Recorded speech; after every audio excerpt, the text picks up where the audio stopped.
There's a moment, about 30 seconds, that most people will never see. It starts with a hand signal, silent, barely a flick of the wrist, and then a dog, 70 pounds of muscle and instinct, crosses the distance between stillness and violence faster than your brain can process what's happening. In that 30-second window, a military working dog does what no soldier, no drone, and no piece of technology can do. And what happens next is nothing like what you've seen in movies. Most of us have seen police canines at work, the demonstrations at public events, the patrol car footage. A dog bites the padded sleeve, the handler says out, and the dog lets go. Clean, controlled, almost choreographed. That's police work, and it's impressive. But military canines, special operations dogs, operate in a completely different world. No warning barks, no announcements, no padded sleeves. When a combat assault dog is deployed, the target doesn't know the dog is coming until it's already too late. And the protocol? It's not designed to be clean.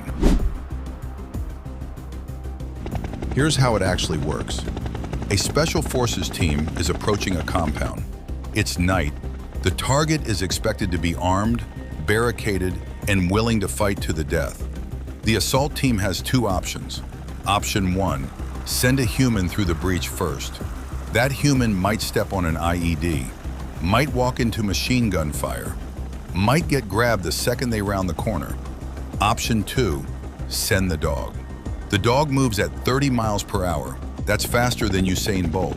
It presents a smaller target than a fully kitted operator. And unlike a human, it doesn't hesitate. The handler gives a silent command, usually just a hand movement or a tap on the vest, and the dog is gone. And here's what's wild. The dog isn't just running into the dark randomly. These dogs are trained to identify targets by behavior, by scent, by position. They can tell the difference between a combatant and a non-combatant based on how a person is standing, what they're holding, and where they're positioned. The dog is making decisions in real time, at full sprint, in the dark. Now let's talk about what happens when the dog reaches its target, because this is where the biology meets the training. A Belgian Malinois bites down with 195 pounds per square inch of pressure. For context, a German Shepherd hits about 238 pounds per square inch of pressure. A human bite is around 120 pounds per square inch. But the Malinois isn't just stronger than us, it's faster, and it's trained to target specific zones, legs, arms, the back of the neck if the target is running. The dog doesn't just bite and hold, it bites and pulls, counter to the target's movement. If you pull away, the dog adjusts. If you go limp, the dog regrips. This is bred behavior. The Malinois was developed for herding and protection work, which means biting and redirecting movement is literally in its DNA. And here's the thing most people don't realize. The bite itself is not designed to be lethal. The dog is not trying to kill. It's trying to incapacitate, to remove the threat's ability to fight back, to put them on the ground and keep them there until the handler arrives. The scary part isn't the damage, it's the precision. To understand what these dogs are capable of, you need to hear the story of Cairo. Cairo was a Belgian Malinois assigned to SEAL Team 6. His handler was a Navy SEAL named Will Chesney. And on the night of May 2nd, 2011, Cairo became the only military working dog to participate in Operation Neptune Spear, the raid on Osama bin Laden's compound in Abbottabad, Pakistan. Chesney later wrote a book about his partner, and in it he describes something that still gives me chills. Early in his career, he walked into a training room full of SEALs. The instructor said, "Raise your hand if your life has ever been saved by a dog." Without hesitation, roughly 90% of the men in the room lifted their arms. They didn't laugh, they didn't smile. This was serious. Cairo's job that night was to clear the perimeter, detect explosives, and, if it came down to it, engage any combatants who tried to ambush the team. But if Cairo's story is about precision, Kuno's story is about something else entirely: pure, unstoppable will. Kuno was a British military working dog, a Belgian Malinois deployed with UK Special Forces in Afghanistan in 2019. Over 5 months, he conducted 16 operations in mountainous, hostile terrain. His job was to detect explosives, find hidden weapons caches, and, when ordered, incapacitate enemy fighters. In May 2019, Kuno and his handler were among the first off the helicopter during a raid on an Al-Qaeda compound. They hit the ground and immediately came under heavy machine gun fire.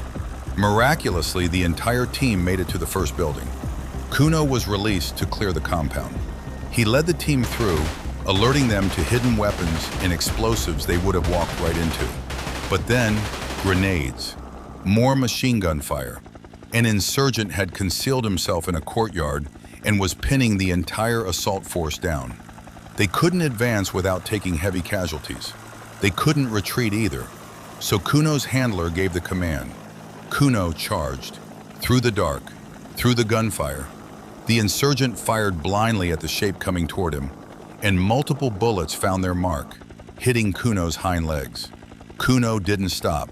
He kept running, through the bullets, launched himself at the attacker, incapacitated him, and then, still bleeding from both hind legs, he continued the mission until the compound was secure.